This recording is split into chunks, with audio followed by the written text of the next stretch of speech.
First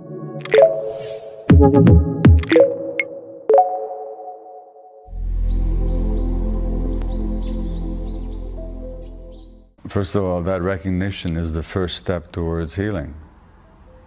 So until I realized that I was carrying trauma, I couldn't heal. So that recognition is the first step. In fact, it's the most important step. Well, healing actually in English comes from the word whole, wholeness. So remember I said that trauma is, there's a disconnection from the self, so we become separated. So healing is becoming whole again, where we're not disconnected from our body, where we're not disconnected from our emotions. That's the healing process, or that's the healing outcome. How do we get there? Well, it's work. There's a lot of different ways.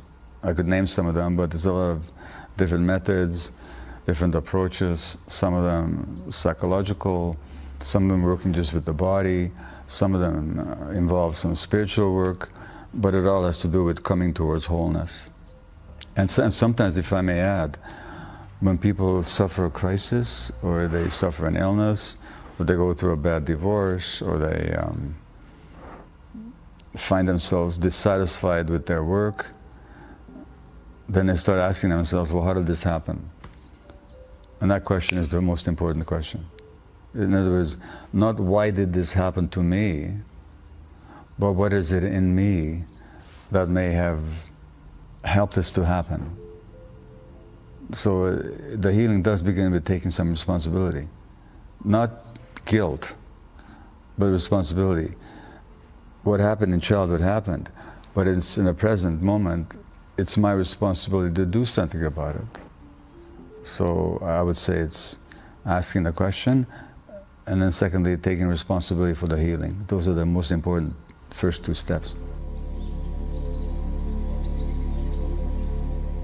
Well, first of all, just take the word depression itself. What does it mean? So in English, at least, to depress something means to push it down.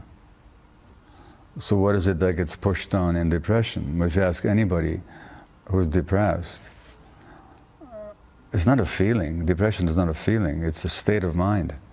It's a sense of being flat and kind of meaninglessness and loss and discomfort and a sense of lack of hope. But underneath all that is the pushing down of your emotions. So why would somebody push down their emotions? Only because in childhood they learned that to experience emotion was more painful or more dangerous than not to. So that even the depression can be a teacher. So if we ask the right questions, the depression doesn't have to be a barrier. It can be actually a sign that guide you towards healing. No newborn baby doesn't know how to ask for help. They know to ask for help. They're hungry, they're tired, they're lonely, they're uncomfortable. They know how to ask for help. They cry. So it's not a question of how to learn something, it's why did we forget how to ask for help? So we forgot to ask for help because we learned that to fit in with our environment, it's better not to ask for help.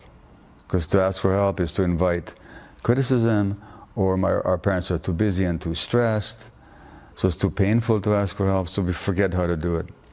The Greek playwright Aeschylus, in one of his plays, the Agamemnon, he said that the way the gods created human beings is that we have to suffer into truth.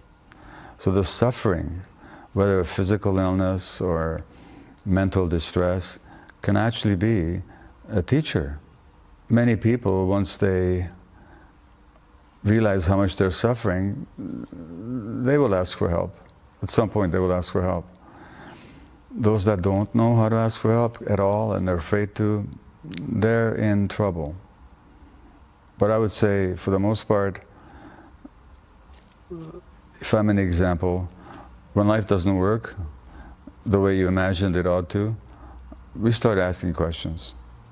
And difficult as it is, we ask for help. And you know, when you first go for help, it's very difficult. It's true.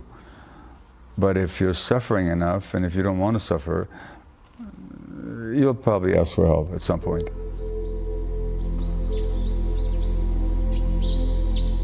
Pretty much every time you get upset, 95% of the time, it's not the present, it's something about the past that has you upset. Like for example, 2 weeks ago I was traveling from Portugal to England and the flight was cancelled.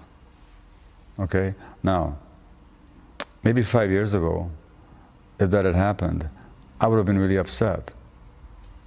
And you know, raise my voice and argue with the airline employee who was telling me the bad news, you know?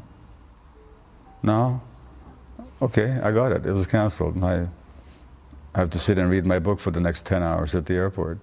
Okay, but no big deal. Now, what was I upset about? Not about the fact that the flight was canceled.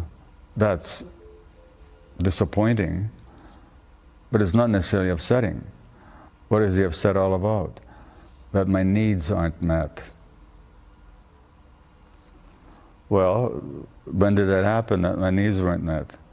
When I was an infant. So what's happening in the upset with the airline employee, who's just doing her job, trying to help me actually, is I'm projecting my infant frustration.